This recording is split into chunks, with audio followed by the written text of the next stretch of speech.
Eu queria saber, quando a gente morreu, foi pra onde? Até que aconteça o apocalipse, até que Jesus volte.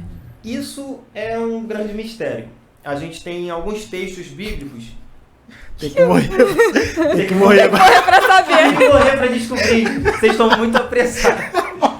Mas... Não, porque às vezes... Quem aqui que nunca se pegou pensando assim, caraca, morri e vou pra onde? Exatamente, isso pum. A morte, tipo, acordei. Cara, a morte, ela é pra gente um grande enigma, né? Porque assim, ninguém nunca voltou de lá pra dizer como é que é. E quem volta, meu? Se voltar dá ruim.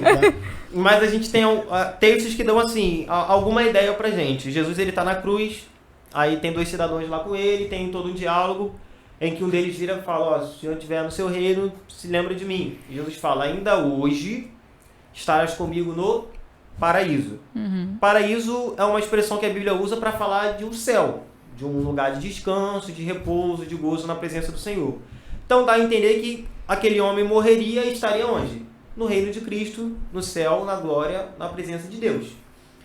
Quando a gente vai para a parábola que Jesus conta do rico e do Lázaro, que tem um fato nessa parábola que nenhuma parábola na Bíblia cita nomes. Não sei se vocês já repararam isso, mas nenhuma parábola na Bíblia cita nomes.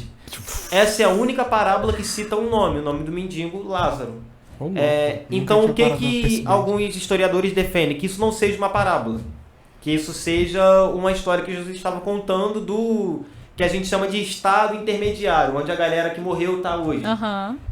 A gente percebe que o rico ele tem plena consciência, ele tem total consciência, tanto que ele vê Abraão, ele vê Lázaro com Abraão, e ele fala, cara, manda o Lázaro ir lá na minha família, manda um anjo, manda alguém falar com os meus. Ele pede até uma gota d'água. Uma gota d'água para indicar que além de ter consciência de toda a situação, ele está em tormento. Sim. Ele pede água, ele pede para que molhe o dedo numa gota de água e dê para ele, porque ele está com sede. E aí Lázaro responde, primeiro que havia um grande abismo, então eles não estão no mesmo lugar. Nenhuma doutrina que defenda que vai todo mundo para o mesmo lugar, uma espécie de purgatório, um universalismo da vida, nada disso é bíblico, porque defende claramente ali que eles estão em lugares diferentes. Enquanto a gente vê Abraão falando com o rico, a gente não vê Lázaro falando em momento nenhum. Lázaro não fala, Lázaro não se manifesta, a gente não vê o mendigo falando nada. E aí vem uma outra doutrina que defende o sono.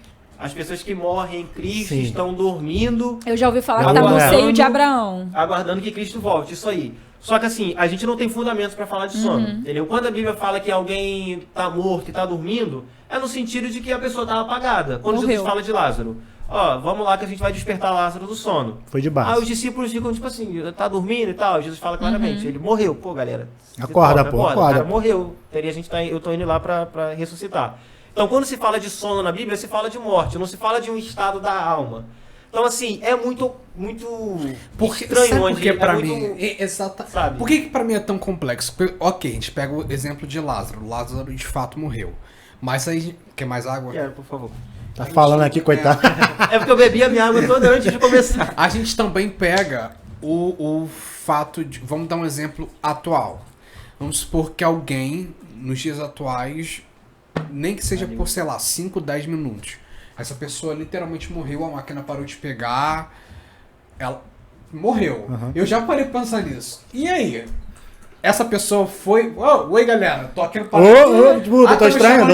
Só vim dar um rolê, já tô Deu um rolê e voltei. Não, eu também já vi uma teoria, uma linha que é... Você morreu, quando você abrir os olhos já tá no juízo final. Já tá... Eu já... É a teoria do sono. Você tá dormindo, você tá apagado. Você não morreu, acordou. Tipo, você já acorda, tipo assim, você já não tá passa lá. por nada, eu fico mal. Assim. Mas isso, pra mim, tem algum sentido. Porque, por exemplo, você pega o exemplo de alguém que tá em coma induzido, que a pessoa não tem contato ou algo do tipo.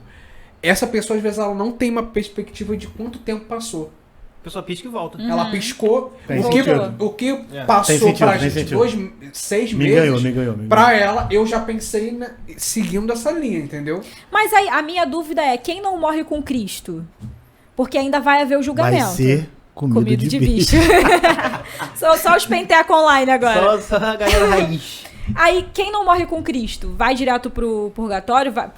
Purgatório não, né? Que você acabou de falar. Vai pro Hades, eu já ouvi falar no Hades.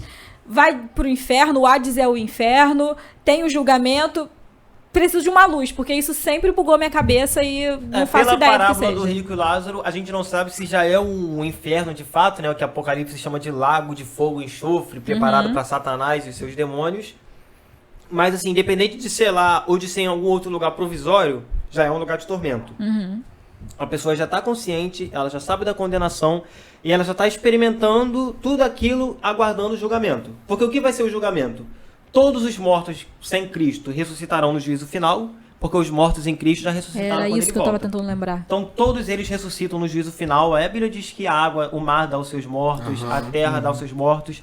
Todos eles ressuscitam, todos eles são julgados. Abrem-se os livros. Entre eles, a Bíblia fala do livro da vida. Doidão. Abrem-se os livros. É o de Na Daniel. palavra